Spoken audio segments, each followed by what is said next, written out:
Have you ever had a crush that felt like it took over your life? Where you can't stop thinking about one person and your whole mood depends on how they act towards you? If this sounds like you, then keep watching. You might be experiencing something called limerence. Hello, I'm Marius. I'm a trainee counselling psychologist and doctoral student living in London.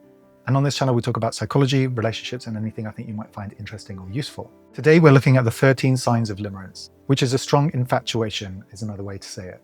This video will help you understand what limerence is and see if it's something you're going through. Limerence is an intense focus on another person and a powerful need for them to like you back. It's more than a simple crush. So let's go through the signs. 1. The person known as the limerent object is always on your mind. These are intrusive thoughts you can't easily control. This is probably the most bewildering part of limerence, in that it's rare that we have one specific person on our minds all the time and specifically thinking about, will they like me? How will they like me? What do I need to do to overcome the obstacles between us, etc. So the intrusiveness of these sort, which I think is slightly different to obsessive thinking, but intrusive does the job. These are the first telltale signs of limerence. Number 2, needing them to like you back. You feel a strong need for them to return your feelings and make you a priority in their life. Not everyone has romantic/sexual feelings or thoughts about these people, but their limerent object is someone that you need to reciprocate, which means that they return the feelings that you have for them. They may not be identical feelings, but they tend to be around acknowledgement and acceptance. 3, your mood depends on them. Your feelings change based on what they do. If you think they might like you back, you feel amazing. If not, you feel awful. Now, this is another one that's really difficult to manage because your emotional state is very much dependent on whether or not they give you good signals or not, and you have no control over that. So you'll begin to notice that your feelings depend on, did they text you? Did they look at you today? Did they speak to you? Whatever your interaction may be, it will vary from person to person in terms of their setup. But in general, you're always looking for signs of reciprocation.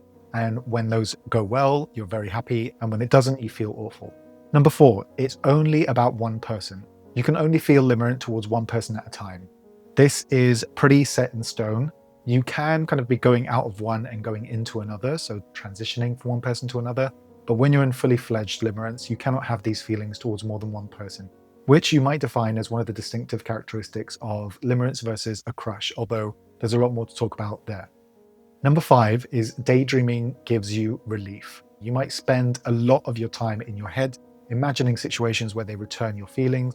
This can feel like a temporary escape. So it's self-soothing through fantasy, which can also be called maladaptive daydreaming, but that exists as its own separate entity or experience.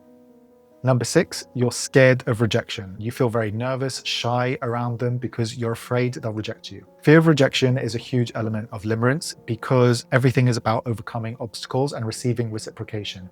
And therefore, because you are so emotionally attached to whether they give you good and bad signals, rejection feels like the ultimate risk for you, that's going to be completely obliterating and painful. 7, it gets stronger with problems. If there are obstacles in your way, your feelings can actually get more intense.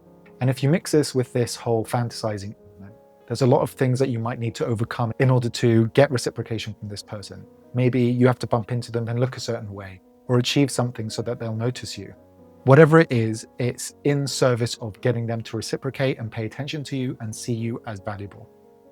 8, you look for hidden meanings. You're very sensitive to anything they might do or say that could be seen as a positive sign. This is another element of being dependent, but specifically, you will be looking for positive signs where you can find, oh, they use this word, which is quite a warm word. Maybe they don't use that with other people very often that I've noticed, so maybe they have a particular liking for me, for example, or they did something special in my eyes for me, therefore they like me. You'll be very sensitive to looking out for those signs, and you really want them to be there. 9, you will make excuses for them. You're very good at explaining their neutral behavior as a secret sign that they're interested in you. It's not just positive things. You will be looking for neutral things and trying to imply meaning in there where there is none. You will try and get positive feelings from neutral stimuli so that you feel better about the fact that you're so uncertain of the way they feel about you. 10, you feel an ache in your chest. When you're not sure if they like you, you might feel a real physical ache in your chest.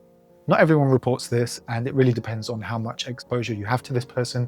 Some people rarely see their limerent object at all, so maybe you don't have that feeling, or maybe you do during some fantasizing episodes or whatever. 11, you feel amazing when there's hope. When it seems like they might like you back, you feel a huge sense of joy and excitement. It's completely elating. There is nothing better than feeling like the limerent object likes you back, or there's a strong indication that is the case. It really could even be at the detriment of other things, i.e. people who really love you in a deep and long-standing way in your life.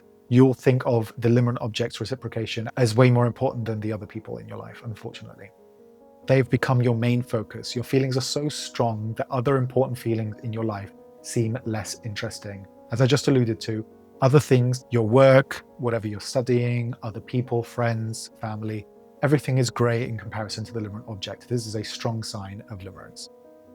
You only see their good side. You tend to focus on all their admirable qualities and ignore or make excuses for their flaws. It's not that you don't see their flaws, it's just that you care about them less than the things that you think are good about them. For many, limerence is a short phase, and limerence isn't inherently bad as long as it doesn't last too long or in settings that are excessively painful with no real result or way of resolving it.